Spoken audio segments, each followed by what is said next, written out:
Okay, so moving on, we're now moving on to culture. Now, this is a massive topic, and we could literally spend hours talking about this. But for the purpose of today's exercise, we're going to talk about culture in terms of creating our strategic plan. So, understanding how the culture of the organisation is absolutely crucial, and it's really about how do we attract and, more importantly, retain the best people within the business. I remember somebody saying to me many, many years ago that people don't leave businesses, they leave bad managers or they leave toxic cultures. And the culture of an organisation is basically the way that we do things around here. So if you go into a particular business, you go into a Starbucks or you go into a McDonald's, you pretty much understand the way that the culture of that organisation is. And what it's really important when we're talking about our businesses is that it has to have a level of understanding for people coming into the business, but more important, people who are in the business about the way that we do things.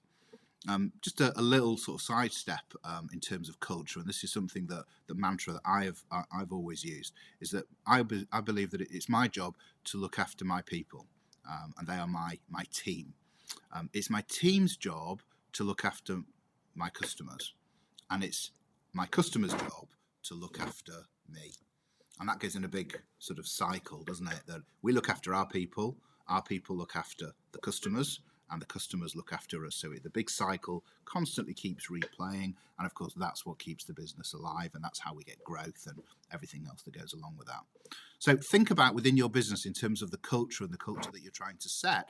Think about those stakeholders. Now, stakeholders come in many different formats. We could have a shareholder. Now, some shareholders will be external and not interested in terms of day-to-day business. We'll then have employees or partners within the business. And then you move into your management teams and all of the stakeholders that run down the organizational chart, as we discussed earlier. So culture is absolutely massive, because you can have the best business in the world, but if the culture within the organization is toxic, or if it's in any way damaged, it doesn't take much for that to happen. The whole organisation can become very, very problematic in terms of being able to ensure that we retain our people, and of course that the people who want to join the business don't come in and then flip very quickly and leave again. So culture is a very, very important part of our business. So think about culture, think about the way that acts in terms of your organisation, whether it's a new setup or whether it's an existing culture, and think about the different points that I've raised during the course of this short video. Great, so give it some thought. Culture.